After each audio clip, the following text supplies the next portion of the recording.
Masechet Nedarim, traité Nedarim, Daf Samer Dalet, fait numéro 64. Nous sommes tout en haut de la page Matitin, à Mishnah. Rabbi Eliezer Omer. Rabbi Eliezer dit, Potrim l'Adam bichvod aviv ve'imo.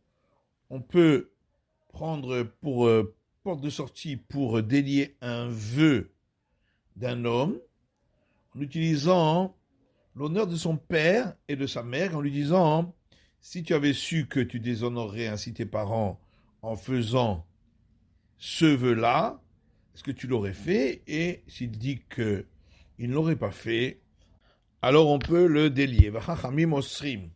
Les sages interdisent d'utiliser cet argument parce que l'homme risque de mentir. Il n'osera pas dire qu'il l'aurait fait quand même contre l'honneur de son père et sa mère. Amar Rabbi Tzadok dit, si on pourrait trouver une porte de sortie en utilisant l'honneur de son père et sa mère, alors qu'on utilise la porte de sortie en utilisant l'honneur du Créateur. Imkenan Nedarim. Et si c'est ainsi, il n'y a pas de vœu. On expliquera plus tard dans la Gemara. On dit au Chachamim, les Rabbi Eliezer, les sages sont d'accord avec Rabbi Eliezer, d'abord chez Beno, le Ven Aviv Ve'imo. S'il s'agit d'un vœu qui concerne quelque chose entre lui et son père et sa mère, par exemple, s'il interdit à son père ou sa mère de tirer profit de lui, chez Potrino Birchvod Aviv Ve'imo, que là, on peut utiliser comme porte de sortie l'honneur de son père et de sa mère. Vodama Rabbi Eliezer, et Rabbi Eliezer dit encore, Potrim Benolad. On peut utiliser comme porte de sortie un événement qui est arrivé plus tard, en lui disant, si tu avais su que tel événement arriverait, est-ce que tu aurais fait le vœu? Et s'il dit non, à ce moment-là, on peut trouver ainsi à le délier. Et les sages interdisent. Quel salle commence là? Amar konam shaninene le ish ploni. S'il a dit, je fais le vœu de ne pas profiter d'un tel. Venarasa s'offert. Et entre-temps, celui-là est devenu un sage. Osheyamasiet Beno, où il allait marier son fils. Marilo a été yodé à Sheuna, c'est s'offert. Alors il dit, si j'avais su qu'il allait devenir un sage, Osheyamasiet Beno Bekarov, ou qu'il allait marier son fils peu de temps après, Loaitinoder, je n'aurais pas fait ce vœu. Condamne le baïdze shani nechnas, ou bien s'il a dit je fais un vœu de ne pas entrer dans cette maison, et par la suite cette maison est devenue une synagogue. Amarilo haïti yodea shiuna se betakneset, et d'ici j'avais su que ça allait devenir une synagogue, lo haïti noder, j'aurais pas prononcé ce vœu. Rabbi Eliezer matir, Rabbi Eliezer autorise d'utiliser cet argument comme porte de sortie pour délier le vœu, le chachamim osri, mais les sages interdisent. Gemara. Mai en nedarim. Qu'est-ce que ça veut dire lorsque il est dit dans la Mishnah, mais alors, il n'y a pas de vœu. Amarabai imkein en nedarim nitarim yafé. Abaye dit ici, c'est ainsi qu'on va utiliser l'honneur du Créateur. À ce moment-là, on ne les déliera pas d'une manière correcte, parce que personne n'osera dire qu'il serait allé contre l'honneur du Créateur, même si c'est un mensonge. Rava lui dit, si c'est ainsi, les gens ne vont pas demander à un sage de venir les délier de leurs vœux. Ils vont dire, voilà, on peut les délier par honneur pour le Créateur.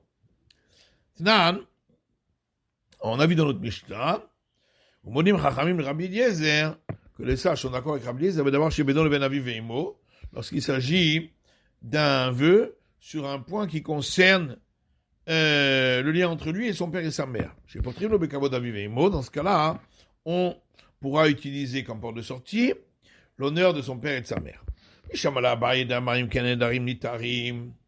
On comprend d'après Abaye qui a dit que on avait dit plus aussi c'est ainsi, alors les vœux ne seront plus déliés de manière conforme. Mais ici, étant donné qu'il a été insolent envers son père et sa mère de leur interdire de tirer profit de lui, donc voilà qu'il est insolent. Et donc s'il dit qu'il ne l'aurait pas fait pour l'honneur de son père et sa mère, c'est sûr qu'il a raison et qu'il ne ment pas, parce qu'il était prêt à être insolent tellement envers son père et sa mère. Et là, les Ravada Marim Kenen et Darim Nisharim les Chacham, Par contre, d'après Rava qui dit, oui, c'est ainsi, on n'ira pas chez le sage pour se faire délier ses vœux. Achamay potrim, dans notre cas, nous aussi, comment on peut utiliser comme ouverture, et les gens à ce moment-là n'iront plus chez le sage. Amekevan de kol nidre, la saga lehon, de la fracham, on répond que, étant donné que pour toutes les autres sortes de vœux, ils ne pourraient pas les délier sans aller chez le sage, achanami potrim, ici aussi, on n'aura pas peur d'utiliser cet argument comme ouverture, parce que les gens iront également chez le sage. On a vu dans la suite de la Mishnah que Rabbi Eliezer dit encore qu'on peut utiliser comme porte de sortie pour délier un vœu, un événement qui est survenu après. Maïtama de Rabbi Eliezer. Quelle est la raison de l'opinion de Rabbi Eliezer? Afriz a dit parce qu'il y a un verset qui dit qu'il met tout kol hanashim, que le Créateur a dit à Moïse de retourner en Égypte en disant car tous les gens qui voulaient te tuer sont morts. Va mita denoladu. Voilà que Moïse avait fait un serment de ne pas retourner en Égypte. Et le fait que maintenant tous sont morts, c'est un événement qui est venu par la suite. Mais quand j'ai potri menolad, donc on voit de là qu'on peut utiliser comme porte de sortie un événement qui arrive par la suite. Verabanan maïta mayu. Et les sages, quelle est la raison pour laquelle ils interdisent? Ils disent, mais là-bas, est-ce qu'ils étaient vraiment morts? Rabbi Yochanan dit au nom de Rabbi Shimon ben Yochai, chaque fois qu'il est dit dans la Torah, ils se sont disputés, ou ils se sont dressés debout, Enan et là, Datan ve Aviram. Il s'agit toujours uniquement de Datan et Aviram.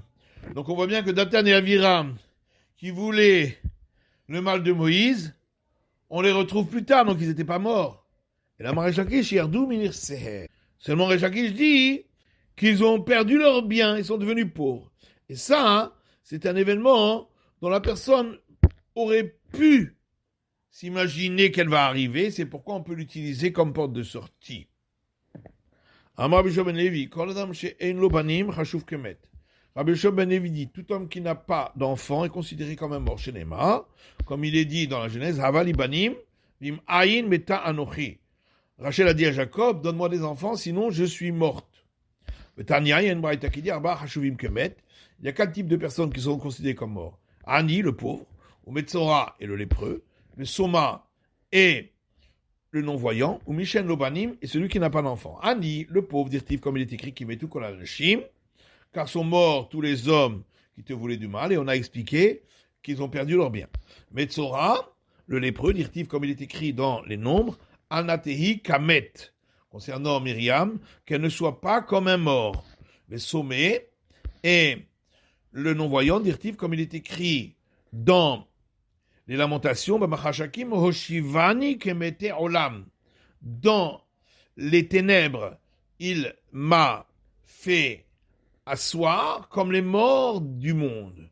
Mishen Lobanim, celui qui n'a pas d'enfant, dit-il, comme il est écrit, Havali Banim, Vim Aïn Metanochi, donne-moi des enfants et sinon je suis morte. C'est la fin de l'étude du Daf Samer Gimel de la feuille numéro 63.